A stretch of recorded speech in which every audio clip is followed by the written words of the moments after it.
The process server didn't look like a threat when he walked into the lobby of my architectural firm on a Tuesday morning. He looked bored. He held a thick manila envelope, asked the receptionist for Sloane Vance, and when I stepped out of the conference room, he handed it to me without breaking his stride. "You've been served," he said, and let the glass door swing shut behind him. I didn't drop my coffee. I didn't gasp. I just walked back to my desk, sat down, and broke the seal.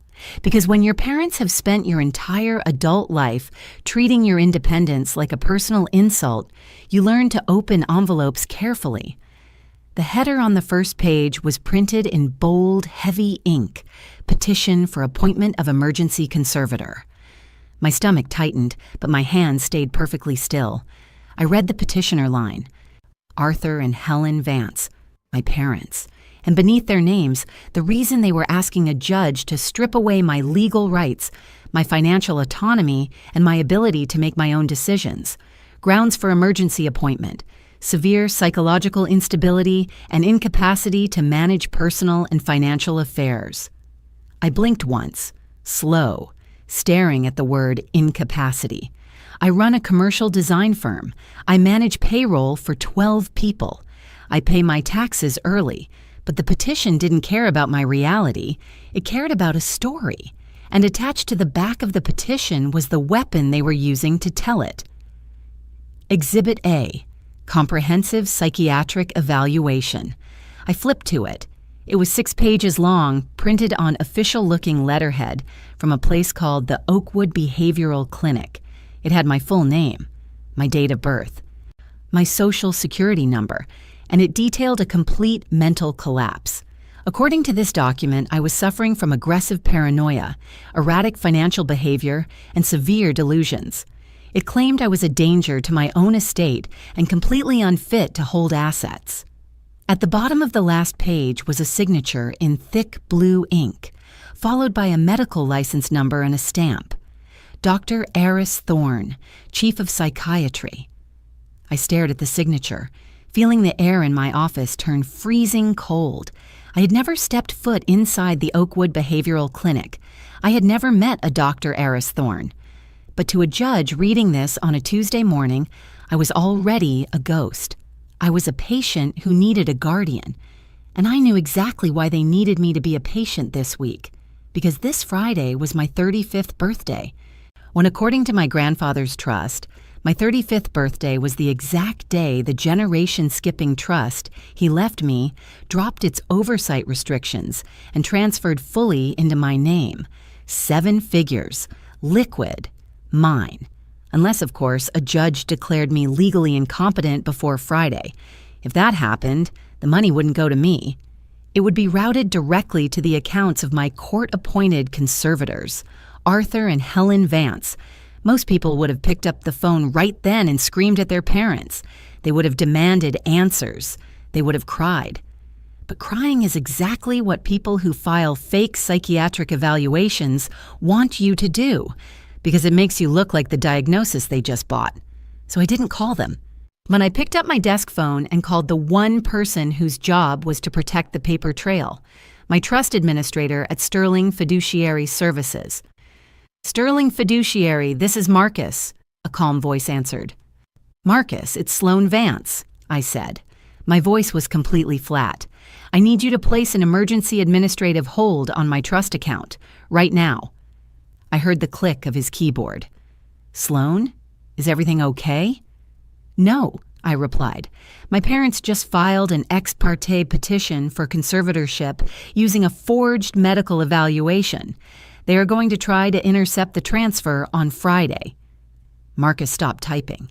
In the financial world, the word forged is like a fire alarm. "Are you looking at the petition?" he asked, his tone dropping an octave. "I have it in my hands," I said. "Read me the case number and the court department," he said. I read them off the stamp in the top right corner. "Okay," Marcus said. "I am placing a hard freeze on the trust. No disbursements, no routing changes, and no third-party authorizations without a verified court order that clears our internal legal review." "Thank you," I said. "Sloane," he added, his voice tight. Ex parte means they are asking the judge for an emergency order without giving you a chance to respond. Check the hearing date on the summons. I flipped back to the first page.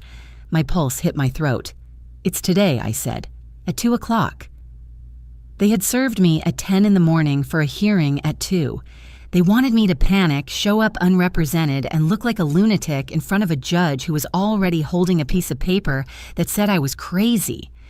"You need to get down to the county courthouse," Marcus said, "and you need proof that document is fake."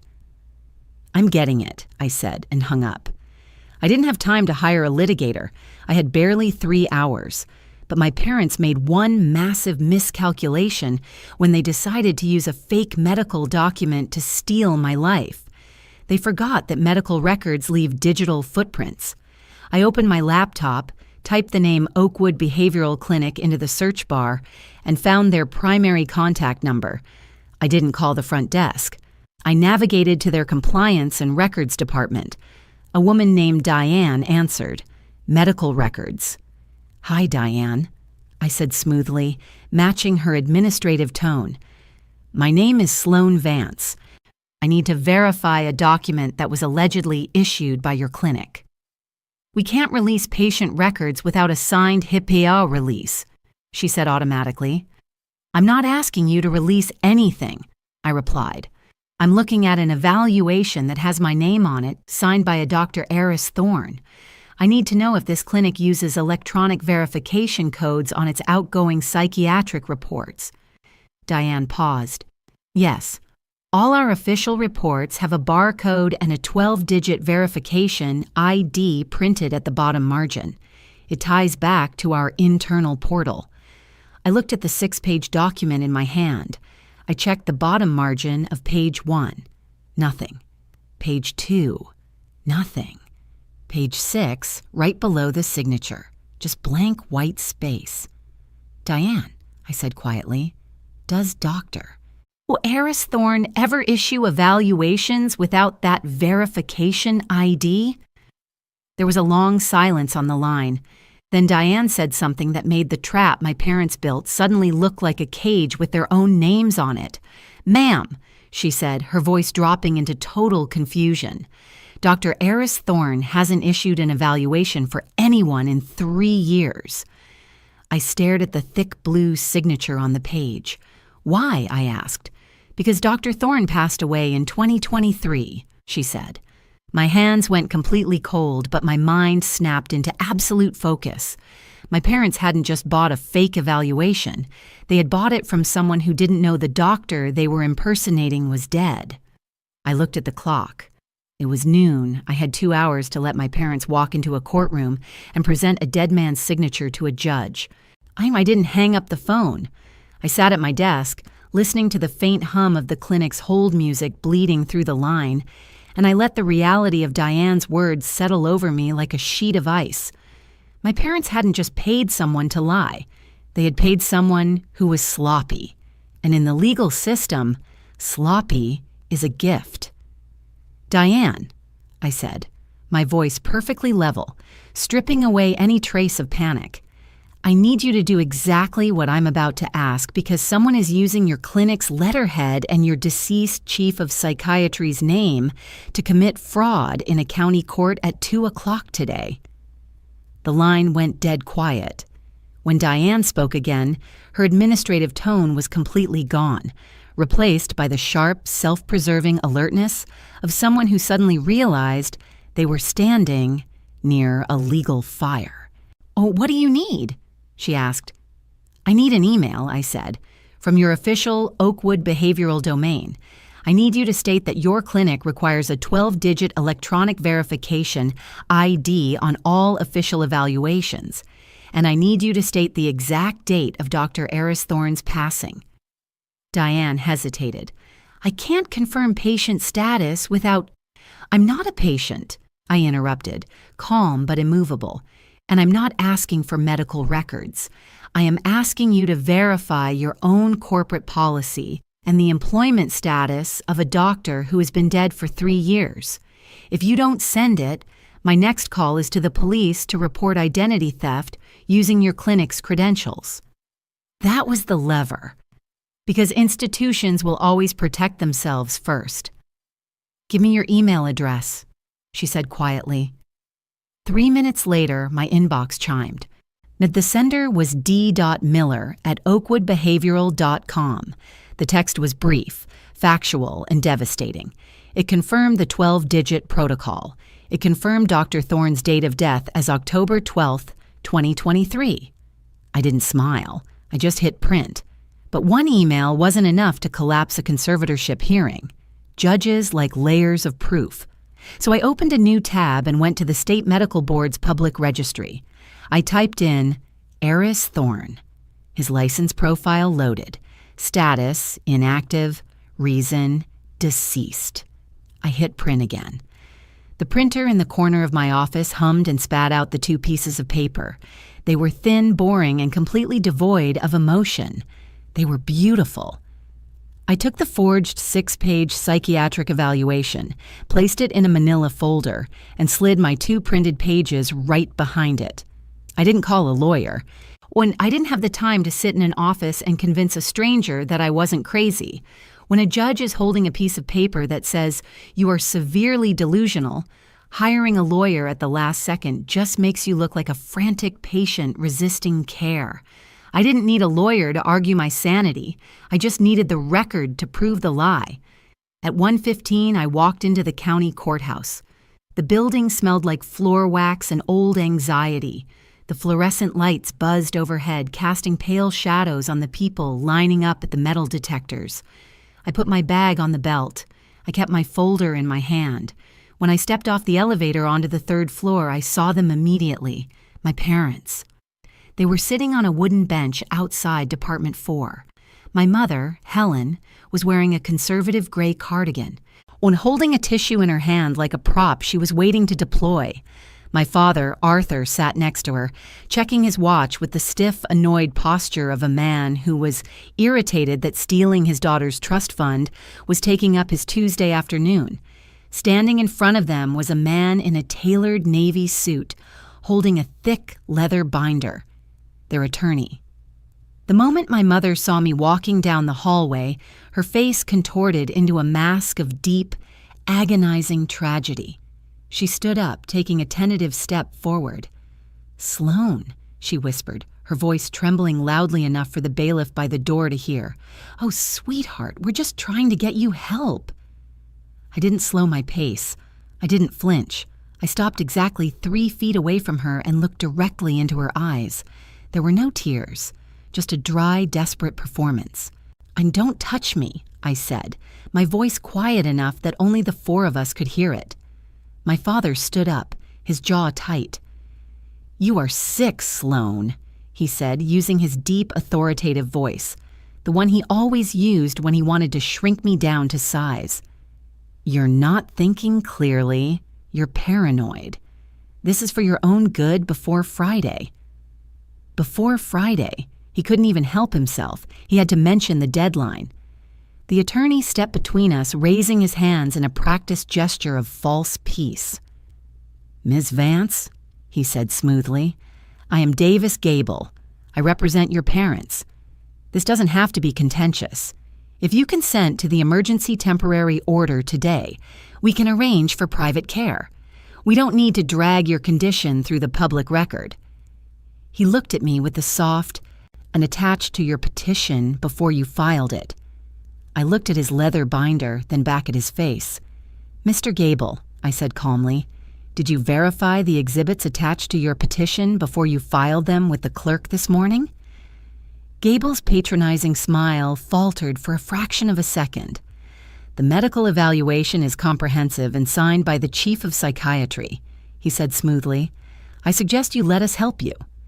"That wasn't my question," I replied. Before Gable could answer, the heavy oak door to Department 4 opened and the bailiff stepped out.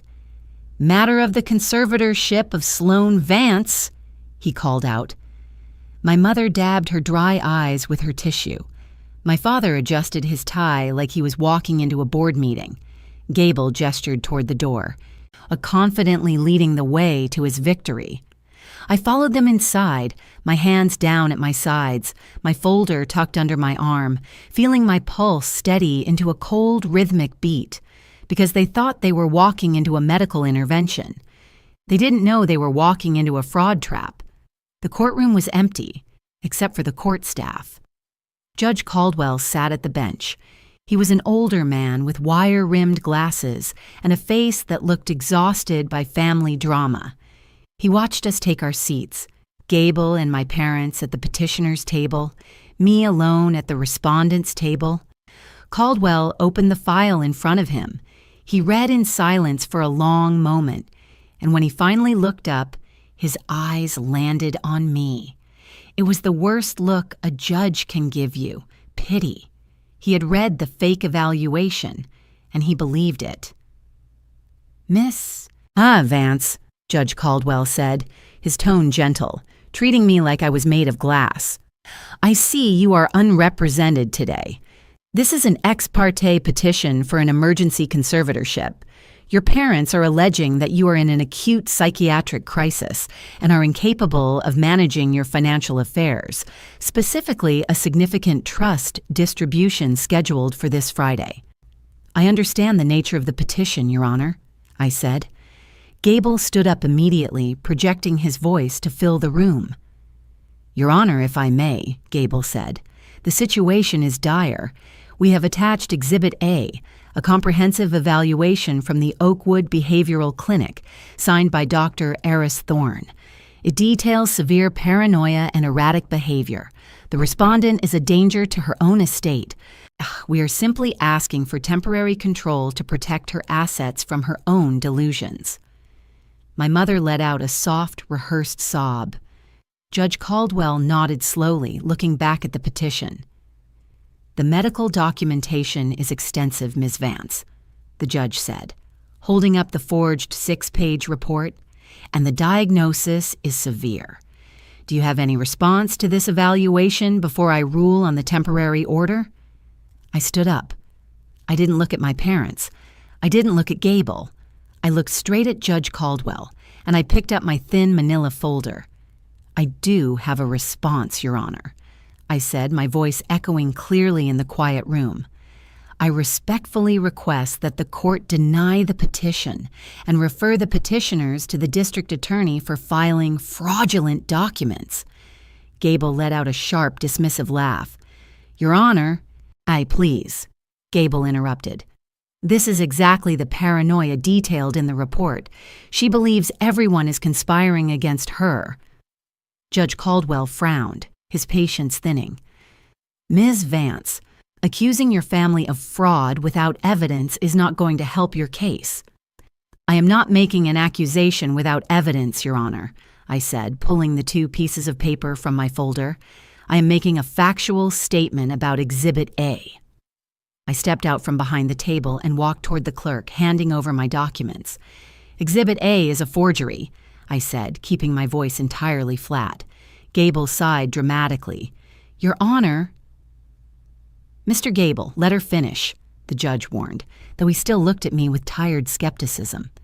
"The evaluation submitted by my parents claims I was examined by Dr. Eris Thorne, Chief of Psychiatry at Oakwood Behavioral," I said, watching the clerk hand my papers up to the bench.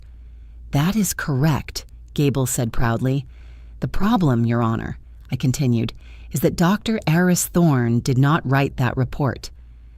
I waited exactly 1 beat, letting the silence stretch just long enough to trap them. Because Dr. Eris Thorne died 3 years ago. The courtroom stayed so quiet I could hear the faint mechanical hum of the HVAC vent above my table.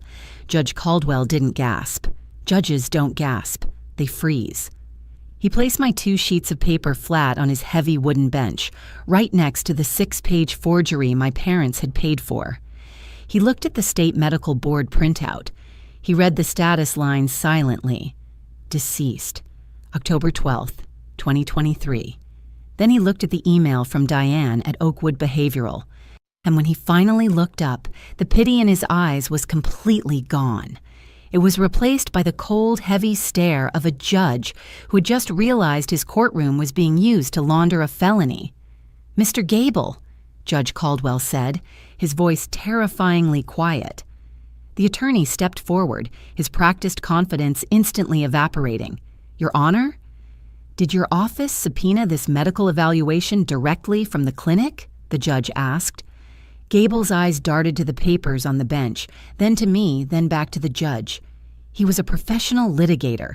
He knew a trap the second he saw the steel teeth. "No, Your Honor," Gable said smoothly, instantly building a massive, invisible wall between himself and his clients. "My office did not procure the document. The petitioners provided the evaluation to my office yesterday evening. They stated it was the result of a private emergency psychiatric consultation." My father's head snapped toward his own attorney. His jaw dropped a fraction of an inch. Because that's what happens when you buy loyalty. It expires the exact second the liability outweighs the retainer. Judge Caldwell slowly turned his gaze to my father. "Mr. Vance," he said, "your attorney just stated you provided this document to him. Is that correct?" My father stood up. He tried to use his boardroom voice, the deep, resonant tone that commanded respect from his subordinates and usually bullied my mother into silence. "Your Honor, there must be an administrative error at the clinic," my father said, adjusting his suit jacket like he could tailor his way out of perjury. "We hired a private crisis intervention firm to handle her intake. If there is an issue with the signature, it is on the consultant, but the substance of the report is entirely accurate. My daughter is a danger to herself." I didn't object. I didn't interrupt. I just watched him lie. Judge Caldwell tapped his pen on the email printout. "The substance of the report," the judge repeated. "Mr. Vance, this email from the clinic's records department states that all official evaluations require a 12-digit electronic verification ID printed on the bottom margin." The judge held up Exhibit A. "This document does not have one. Do you know why?" My father opened his mouth, but no sound came out. "Because a dead man cannot log into a medical portal to generate a barcode," the judge said. My mother let out a sharp, genuine gasp, her hands flying to her mouth. Not a performative sob this time, real shock. When she looked at my father, her eyes wide with sudden terror. They hadn't verified the doctor. They had just paid the fee, taken the paperwork, and assumed their money made it bulletproof. "Your Honor," my father stammered, a dark red flush creeping up his neck. "We were defrauded by the consultant. We were desperate. We were only trying to protect her trust fund from being liquidated." He was pivoting. When the medical lie collapsed, he tried to use the financial lie. "She has been exhibiting erratic financial behavior for months," my father continued, his voice rising, trying desperately to regain control of the narrative. "She is draining accounts. She is transferring large sums of money blindly. We have proof." Gable looked at my father like he wanted to tackle him. "Arthur, stop talking," Gable hissed under his breath. But my father couldn't stop. Because men like my father cannot fathom losing in a room where they expected to be the smartest person. He reached into his tailored jacket pocket and pulled out a folded piece of paper. "I have a ledger," my father said, holding it up like a shield. A direct printout from her primary trust holding account, showing unauthorized chaotic wire transfers initiated just this week. She is bleeding the principal before it even vests on Friday. Judge Caldwell's eyes narrowed into slits. "You have a printout from her trust account?" "Yes," my father said, stepping proudly toward the clerk. Gable didn't move to help him. Gable took another step back. I stayed completely still, my hands resting lightly on the defense table, feeling my pulse steady into something resembling ice. My father handed the paper to the clerk, who passed it up to the bench. I knew exactly what that paper was. It was the reason I had called Marcus at Sterling Fiduciary Services an hour ago, because my parents hadn't just forged a medical record. They had spent the last 2 weeks trying to build a financial case against me, which meant they needed access to a bank account they had no legal right to view. The judge unfolded the paper. He looked at the letterhead. "This is an internal transaction history from Sterling Fiduciary Services," the judge said, his voice dropping another degree. "Exactly," my father said, his confidence returning. "It proves she is financially incompetent." The judge looked at me. "Ms. Vance, did you authorize your parents to access your trust records?" "No, Your Honor," I said simply. "I am the sole beneficiary, and until Friday, the trust is administered exclusively by a corporate fiduciary. My parents have no signatory authority, no legal oversight, and no right to access my transaction history." The judge looked back at my father. "Mr. Vance, how did you obtain an internal banking document?" My father stood taller, inflating his chest. "I am her father. I requested an emergency review copy from a contact at the firm to prove her instability to this court." He thought the word father gave him a free pass to bypass federal banking privacy laws. He thought the judge would care more about the alleged transfers than how the paper was acquired. But I wasn't relying on the judge's feelings. I was relying on procedure. "Your Honor," I said, stepping forward slightly, "then may I address the court regarding that specific financial document?" "You may," Judge Caldwell said, his tone no longer treating me like a fragile patient. "That document is not a record of my financial instability," I said clearly. "It is a record of a breach of fiduciary privacy, and the transfers my father is pointing to are not chaotic or unauthorized." My father scoffed loudly, waving a hand in the air. "She wired $50,000 to a shell company 2 days ago." I didn't raise my voice. I didn't need to. "I did not wire $50,000 to a shell company," I said. I looked directly at my father, letting the coldness in my voice carry across the silent courtroom. "I wired $50,000 to a forensic accounting firm," I said. My father's face froze instantly. My mother dropped her hands into her lap, to her rigid posture crumbling. Because a forensic accounting firm isn't something you hire when you're delusional. It's something you hire when you are hunting. The courtroom didn't erupt. It suffocated. A forensic accounting firm isn't something you hire when you're delusional. It's something you hire when you are hunting. My father's hand, the one that had just confidently handed my private financial ledger to the clerk, slowly lowered to his side. Judge Caldwell looked at the ledger, then back at me. "A forensic accounting firm," the judge repeated. His tone wasn't skeptical anymore. It was clinical. "Yes, Your Honor," I said calmly. "The firm of Hayes and Croft. I retained them on the 12th of this month." Gable, the attorney who had spent the last hour treating me like a psychiatric patient, I suddenly looked like a man standing on the tracks listening to a train whistle. "Your Honor," Gable said, his voice completely stripped of its previous polish. My clients were unaware of the nature of the wire." "Your clients are unaware of a lot of things," Judge Caldwell said, not taking his eyes off my father. My mother leaned toward my father, her voice a frantic, breathy whisper. "Arthur, what did she find?" I didn't answer her. I answered the record. "My grandfather's trust vests completely this Friday," I said, addressing the bench. "For the last 6 months, my parents have repeatedly asked me to sign a voluntary power of attorney, claiming it would make the tax transition easier. I declined." The judge nodded once, tracking the timeline. 3 weeks ago," I continued, "I received an automated alert from my commercial design firm's operational account. Someone had attempted to initiate a hard credit pull using my Social Security number and my business tax ID." My father's jaw clenched so hard a muscle jumped in his cheek. "I didn't scream at them," I said, keeping my posture entirely relaxed. "I hired Hayes and Croft to run a trace on the inquiry IP address and to audit any secondary access points attached to my name." Judge Caldwell leaned forward, resting his forearms on the heavy oak. "And what did the audit find, Ms. Vance?" I opened my manila folder and pulled out the third and final document I had brought with me. It wasn't a medical file.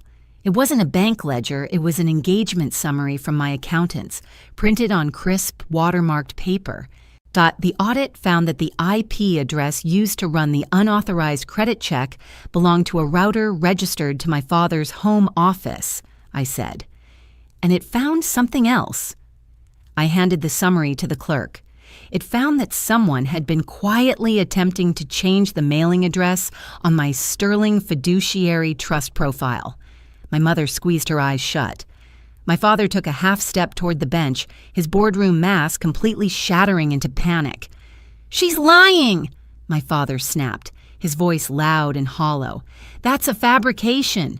We were just checking to make sure her accounts were secure. She's taking normal parental concern and twisting it because she's paranoid." He was drowning, and he was trying to use volume as a life raft. But judges don't care about volume, they care about paper. We're at the internal bank ledger from Sterling Fiduciary. "Mr. Vance," the judge said, his voice dropping into a register that made the bailiff by the door shift his weight. "You stated you obtained this ledger from a contact at the firm." "Yes," my father said quickly, eager to validate his own evidence. "An associate who knew I was trying to protect my daughter. He pulled it for me to show the court." "I see," the judge said. The judge picked up his pen and used the tip to point to the bottom right corner of the ledger. "Are you aware, Mr. Vance, that internal banking systems automatically generate a footer on printed transaction histories?" My father froze. "This footer," the judge read aloud, "includes a timestamp, a terminal ID, and an employee login credential." Gable stepped completely away from the petitioner's table. He wasn't just building a wall now. He was leaving the building. "Your Honor," Gable said sharply, "I must formally state for the record that I have not reviewed that specific document, nor did I advise my client to procure it outside of the standard subpoena process." "Noted, counsel," the judge replied without looking at him. The judge turned his eyes back to my father. "Mr. Vance," Caldwell said smoothly, "the employee login printed on this ledger is J. Miller 42. Is that your contact?" My father didn't answer. He couldn't, because admitting the name meant admitting to inducing a bank employee to violate the Graham-Leach-Bliley Act. "Your Honor," I said, breaking the silence. "Before I drove to the courthouse today, I called my trust administrator at Sterling Fiduciary. His name is Marcus. I informed him of the ex parte petition." The judge looked at me, giving me the floor. "Marcus placed an emergency administrative hold on my entire portfolio," I said, "and I gave him this case number. He is currently running a compliance audit on terminal access for my profile." My mother's face went the color of ash. "So," I continued, my voice steady and cold, "if employee J. Miller 42 pulled a confidential trust ledger for a non-signatory third party, Sterling Fiduciary's legal department is already drafting his termination and likely preparing a report for federal regulators." My father looked like the air had been sucked out of his lungs. He had walked into Department 4 expecting a quiet, rubber-stamped emergency order based on a fake doctor's note. Instead, he had just handed a judge a forged medical evaluation, confessed to possessing illegally obtained financial records, and implicated a bank employee in a federal privacy violation. All on the public record. Gable didn't wait for my father to speak. The attorney grabbed his leather binder and snapped it shut. The sound was like a gunshot in the quiet room. "Your Honor," Gable said, his voice entirely devoid of the patronizing warmth he had used in the hallway. "At this time, the petitioners respectfully request to withdraw the petition for emergency conservatorship." He was trying to pull the plug. He wanted to pack up the forged papers, walk out the heavy oak doors, and pretend this afternoon never happened. But you can't unring a bell in a courtroom, especially when the bell is a felony. Judge Caldwell slowly took off his wire-rimmed glasses and placed them on the bench. "Counsel," the judge said, his words measured and heavy, "you cannot withdraw a petition after submitting a forged medical document as Exhibit A." Gable swallowed hard. "Your Honor, your clients," the judge interrupted, his voice finally rising to fill the room, "attempted to use this court as a weapon to seize a multi-million-dollar trust fund by fabricating a psychiatric crisis.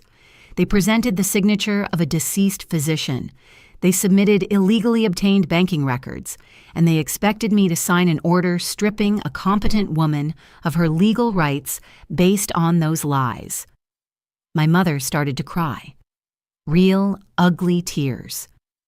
"We didn't mean it like that," she sobbed, clutching her gray cardigan. "We just didn't want her to waste the money. We are her parents." "Ma'am," the judge said coldly, "being a parent does not grant you immunity from fraud." My father looked at the floor, his hands curled into tight, useless fists. The judge turned to the clerk. "Retain all exhibits submitted today. Stamp them into the permanent record." Then he looked at me. "Ms. Vance," Judge Caldwell said, "the petition for emergency conservatorship is denied with prejudice. They cannot refile." "Thank you, Your Honor," I said quietly. "But we are not finished," the judge added, picking up his pen. "Because a judge doesn't just block a fraudulent strike. A judge dismantles the people who threw it. And Judge Caldwell was already writing the order that would ensure my parents never touched a single piece of paper with my name on it ever again.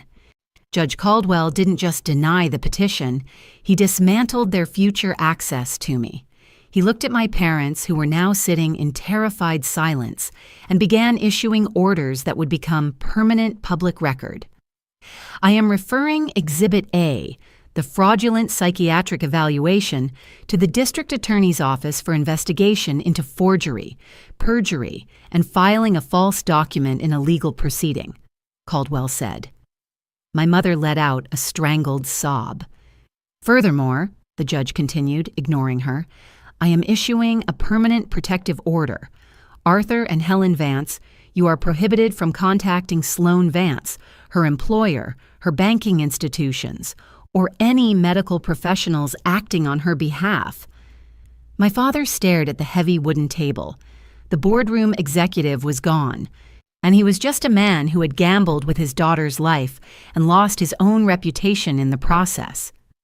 Caldwell turned to the clerk. "Provide a certified copy of today's transcript and the submitted exhibits to the respondent immediately." Then he looked at Gable. "Counsel, I suggest you retain your own representation regarding your submission of these documents, regardless of who handed them to you."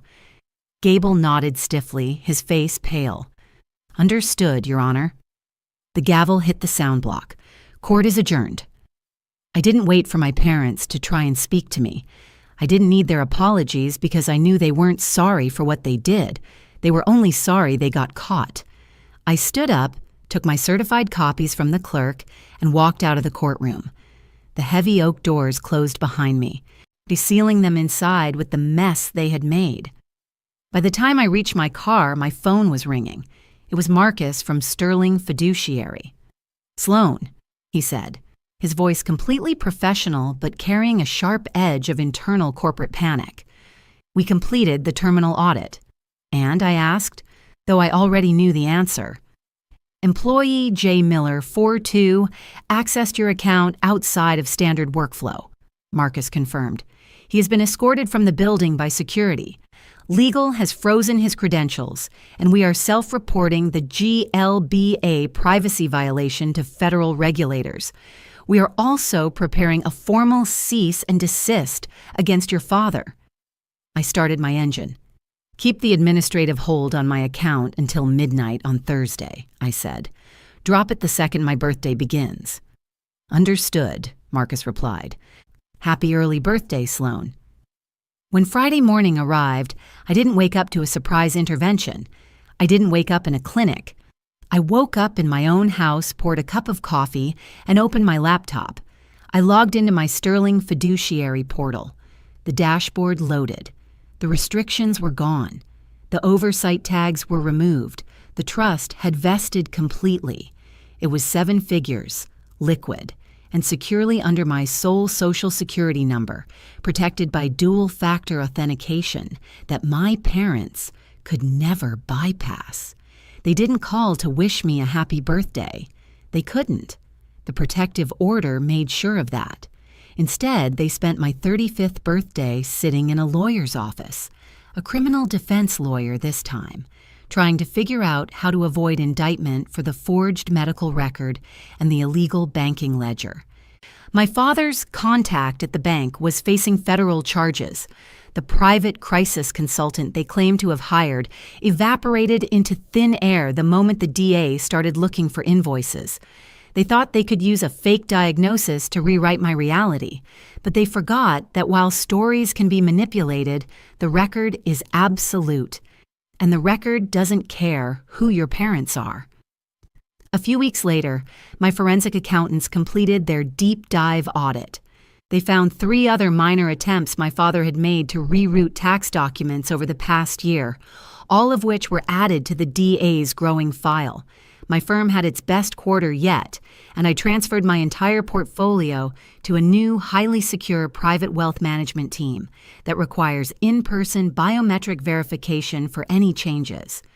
My parents are currently awaiting arraignment, paying hourly fees to lawyers who don't care about their excuses.